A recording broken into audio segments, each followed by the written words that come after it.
لباس جو انسان کا ہے یہ اس کی فطری چیز ہے۔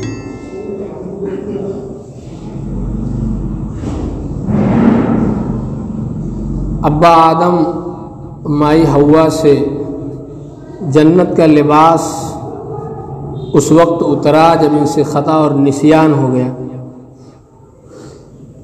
تو نافرمانی کی وجہ سے اللہ نے جنت کا لباس اتار لیا۔ تو یہ لباس پر حملہ جو ہے شیطان سب سے پہلے کرتا ہے۔ لباس جب انسان کا مختصر ہو جائے گا، اتر جائے گا، تو انسان ساری بے حیائی کر سکتا ہے۔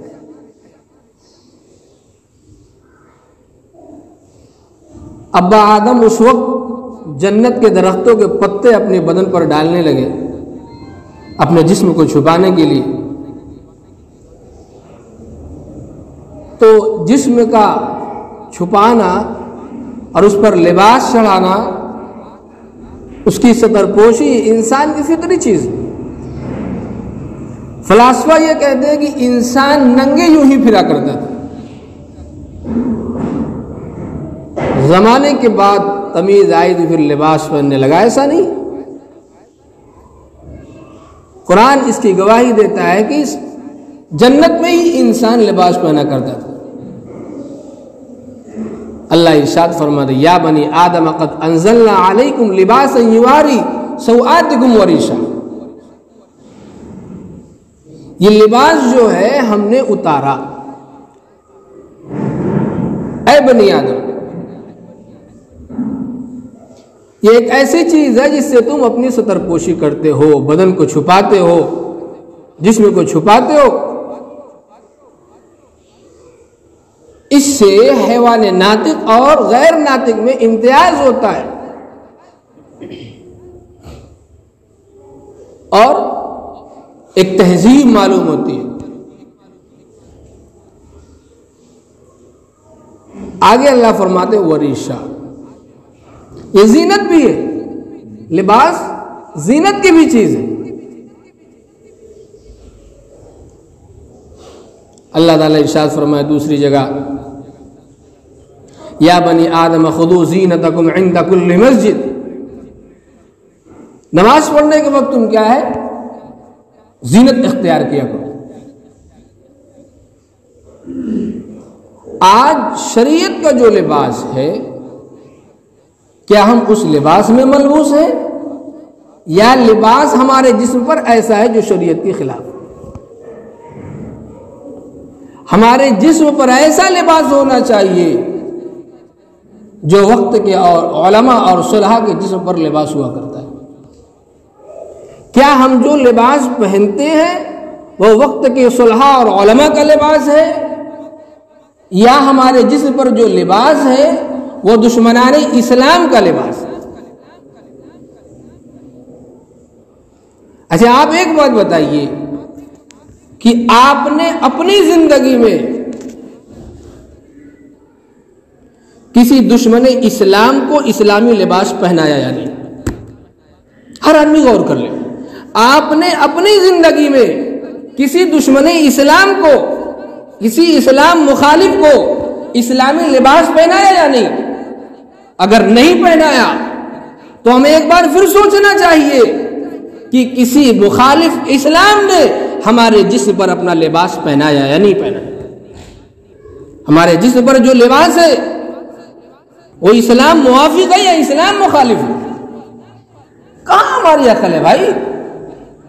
ایک بار اگر ہم اپنی شریعت کی طرف گھوم کر کے دیکھیں، شریعت کہتی ہے ستر چھپانے کو، اور اسلام مخالف کہتا ہے ہم تم کو بیوقوف بنا سکتے ہیں۔ بظاہر ہم ایک لباس پہنتے ہیں، جینس ہو، ٹی شرٹ ہو، یا اس طرح کا جو بھی لباس ہو، بظاہر ہمیں معلوم ہوتا ہے کہ یہ لباس ہے، لیکن عمومی مسئلہ میں بتا رہا ہوں، کسی مسجد میں اگر 500 جینس ٹی شرٹ والے نماز پڑھ رہے ہیں، 2-4 لوگوں کے پینٹ تو کھلی ہوتی۔ ایک بار آپ سوچئے کہ شریعت کہتی ہے ناف کو چھپانے کے لیے، اور یہ کہتا ہے ناف کھول کر کے جہاں سے صدر غلیظ ہے وہاں یہ لباس پہنو، وہاں سے شروع کرو پہننا. اور شریعت کہتی ہے ٹخنا چھپانے کے لیے نہیں بلکہ کھولنے کے لیے کہتی ہے، اور یہ کہتے ہیں ٹخنا چھپا کر کے چلو. تو ہمارا لباس جو ہے، ہمارا پاجامہ جو ہے، ہماری ازار جو ہے، وہ شریعت کے خلاف چل رہی ہے. ہمارا ٹخنا چھپ رہا ہے، شریعت کہتی ہے اس کو کھولو، حالانکہ وہ سطر غلیظ بھی نہیں. اگر آپ اس کو کھول لیں تو شرمندگی بھی نہیں، اگر آپ اس کو کھول لیں تو اس کی آپ کی بے عزتی بھی نہیں ہے. اگر آپ اس کو کھول کر کے چلیں تو آپ شریعت کے پاسبان ہوں. اور شریعت جس سطر کو چھپانے کے لیے کہتی ہے نماز میں وہ سطر ہی کھلا رہتا ہے. آپ رکوع میں جائیے سطر کھلا ہوا ہے، آپ سجدے میں جائیے آپ کا سطر کھلا ہوا ہے. آپ سمجھ رہے ہیں ہم اللہ کی بارگاہ میں سجدہ کر رہے ہیں، آپ خود اپنی نماز خراب کر رہے ہو. آپ کی نماز اللہ کے یہاں قبول نہیں ہوگی، اور اس شخص کی بھی نماز آپ خراب کر رہے ہو جو آپ کے پیچھے رکوع اور سجدے میں جانے والا ہے. اتنی بے حسی آ گئی ہمارے اندر، اتنا بے حس ہو گیا یہ مسلمان. کبھی یہی مسلمان اس کے پاس کپڑے نہیں ہوتے تھے تو کفن کے لیے اس کے جسم پر گھاس ڈالی جاتی تھی. آج اللہ نے نعمت سے نوازا ہے تو نعمت کی ناقدری کر رہے ہیں. اپنے سطر کو کھلا ہوا بھی ہمیں احساس نہیں ہوتا کہ پیچھے سے ہمارا سطر کھلا ہوا ہے، اور ہم سمجھتے ہیں کہ ہم بہت اسمارٹ دکھ رہے ہیں، ہم بہت خوبصورت لگ رہے ہیں. پاگل دکھتے ہو تم، بیوقوف نظر آتے ہو. شریعت تمہیں اسمارٹ نہیں کہتی، شریعت تمہیں بیوٹیفل نہیں کہتی، شریعت تمہیں خوبصورت نہیں کہتی. محمد صلی اللہ علیہ وسلم کے لباس میں تم خوبصورت لگو گے، تم اس میں اسمارٹ لگو گے، تم اس میں اچھے لگو گے. تم شریعت کے لباس میں ہوگے تو تمہیں دنیا پسند کرے گی، اللہ پسند کرے گا، اللہ کی حدیث و قرآن تمہیں پسند کرے گا، شریعت تمہیں محبوب بنائے گا. لیکن آج ہم سمجھتے ہیں ہم بہت خوبصورت ہیں. لباس کے ہی زمرے میں ہمارے بال بھی آتے ہیں، ہماری داڑھی بھی آتی ہے، ہماری حیت بھی آتی ہے.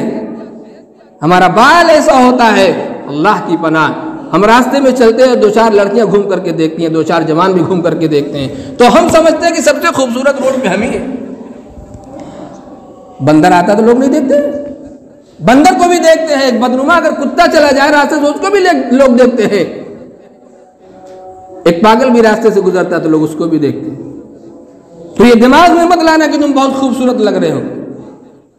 تمہارے دل کا یہ خمار ہے، تمہارے دماغ کا یہ جنون ہے کہ تم سمجھتے ہو کہ ہم خوبصورت لگ رہے ہیں. اگر اس لباس میں ہم خوبصورت لگتے تو خدا کی قسم میرا محمد، میرا محبوب صلی اللہ علیہ وسلم سب سے پہلے یہ لباس اختیار کرتا، کیونکہ سب سے خوبصورت آپ تھے، سب سے خوبصورت آپ کا لباس تھا، سب سے محبوب ساری کائنات میں آپ.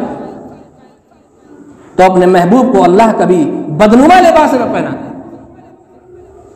اور اگر یہ لباس خوبصورت ہوتا تو جنت میں تمہارا یہی لباس ہوتا، لیکن جنت میں بھی تمہارا یہ لباس نہیں. ایک صاحب نے ہفتہ 10 دن ہوا پوسٹ کیا تھا، اور صحیح پوسٹ کیا تھا، میں ان کو اچھے سے جانتا ہوں. انہوں نے اس میں لکھا میں نماز پڑھ رہا تھا، میرے آگے بھی ایک شخص نماز پڑھ رہا تھا، اس نے یہی جینس یا یہ پینٹ پہن رکھی ہوگی، پیچھے سے اس کی سلائی ٹوٹی ہوئی تھی، اس کا جسم نظر آ رہا ہے. یہ کیا ہے؟ آپ ایسے لباس میں ہیں کہ اگر آپ کے پاجامے کی سلائی ٹوٹی ہو تو آپ کا سطر کھل جاتا ہے. اگر آپ رسول اللہ کے لباس میں ہوتے، اپنے علماء اور صلحاء کے لباس میں ہوتے، آپ کے پاجامے کی سلائی ٹوٹی ہوتی تو دامن آپ کی عزت کی حفاظت کرتا. لیکن آج تو دامن کا کوئی مسئلہ ہی نہیں ہے، داغدار ہونے کا کوئی مسئلہ ہی نہیں رہا. ہمارے پاس دامن ہی نہیں کہ اس پر دھبا ہے. کیوں؟ ایسا لگتا ہے کہ دھبا پڑتے پڑتے دامن ہی ختم ہو گیا. عزیز ساتھی، اللہ نے جس لباس کو سوآت کہا ہے، اللہ نے جس لباس کے لیے صدر پوشی کے لیے ہمیں بنایا ہے ہمارے لیے، اور رسول اللہ نے جس لباس کو ہمارے لیے پسند کیا ہے وہ لباس ہمیں اختیار کرنا چاہیے. آدمی سمجھتا ہے، باتیں سنتا بھی ہے، لیکن عمل کیوں نہیں کرتا؟ ایسا لگتا ہے کہ بے حسی آ چکی ہے. اس کے ایمان کی حرارت جو تھی گرمی جو تھی وہ سرد پڑ چکی ہے، احساس ختم ہو چکا ہے، اس کی حس مر چکی ہے، اس کو احساس تک نہیں ہوتا میرا پاجامہ کھلا ہوا ہے، میرا جسم ننگا ہے، میں پورا جسم چھپا کر کے کیا کروں گا؟ جس جسم کو چھپانے کے لیے، جس صدر کو چھپانے کے لیے، اس حصے کو چھپانے کے لیے اللہ نے کہا تھا، رسول اللہ نے کہا تھا، قرآن اور حدیث کہتی ہے، وہ اگر ہمارا جسم کا حصہ ہی کھلا رہ گیا تو پھر ہمارا پورا جسم ہی اگر ڈھکا رہا تو ہم لباس میں ملبوس نہیں کیے جائیں۔ اس لیے عزیز ساتھی ایسا لباس اختیار کرو۔ اچھا ایک بات اور ہے، ایک آدمی کی پینٹ اگر کھلی ہے تو دوسرا اس کو معیوب بھی نہیں سمجھتا، مسکرا کے ختم کر دیتے ہیں، کیونکہ ہر آدمی بے حس ہو چکا ہے، ہر آدمی ننگا ہو چکا ہے۔ آپ انگریزوں میں جا کر کے دیکھیں، آپ بڑے شہروں میں جا کر کے دیکھیں، آپ دریاؤں کے ساحلوں پر اس کے کنارے پر جا کے دیکھیے، ایک لمبی چوڑی مخلوق کی جماعت ننگی پھرتی ہے، اس پر کوئی ہنسنے والا نہیں ہے، اس پر کوئی کچھ کہنے والا نہیں ہے۔ ان کو یوں سمجھو جیسے تمہارے محلے گلیوں کے کتے، گدھے، جانور، بکریاں، بھیڑ اور ننگے گھومتے ہیں، ان کے جسم پر کوئی لباس نہیں ہوتا، ان کے جسم پر کوئی کپڑے کا ٹکڑا نہیں ہوتا، لوگ اس کو دیکھ کر کے نہیں ہنستے کہ اس محلے کی بکری ننگی جا رہی ہے، اس کے محلے کا کتا، اس کے محلے کا، اس کی گلی کا گدھا جو ہے اس کے جسم پر کپڑا نہیں ہے، وہ ننگا ہے، کوئی دیکھ کر کے ہنستا نہیں ہے۔ ایسے ہی انسان کی ایک جماعت ایسی ہے جو ننگے پھرتی ہے، اس پر کوئی ہنسنے والا، کہنے والا، روکنے ٹوکنے والا نہیں۔ اس سے یہ نہ سمجھیے کہ یہ بہت بڑی عقل مندی کی بات ہے، یا یہ ایک ایسا ہی مسئلہ ہے کہ جیسے جانور ننگے پھرتے ہیں ایسے ہی انسان بھی ننگے پھرتے ہیں، کوئی برا کہنے والا نہیں ہے۔ اس کا یہ مطلب نہیں ہے کہ وہ بہت اچھی چیز ہے، شریعت اس کی مخالف ہے، شریعت اس کے خلاف ہے، شریعت تمہیں تہذیب سکھاتی ہے، شریعت تمہیں ستر پوشی سکھاتی ہے، اور آج تم ننگے ہوئے جا رہے ہو۔ اگر تم کسی اچھے معاشرے میں ننگے آ کر کے دیکھو، پاجامہ اتار کر کے آ کر کے دیکھو، اپنے جسم کو کھول کر کے آ کر کے دیکھو، تب آپ کو احساس ہوگا کہ آپ لباس میں اچھے لگتے ہو یا بے لباسی میں اچھے لگتے ہو۔ میرے عزیز ساتھی، لباس کیسا ہونا چاہیے؟ شریعت جس لباس کا تقاضا کرتی ہے ہمارا لباس وہ لباس ہونا چاہیے۔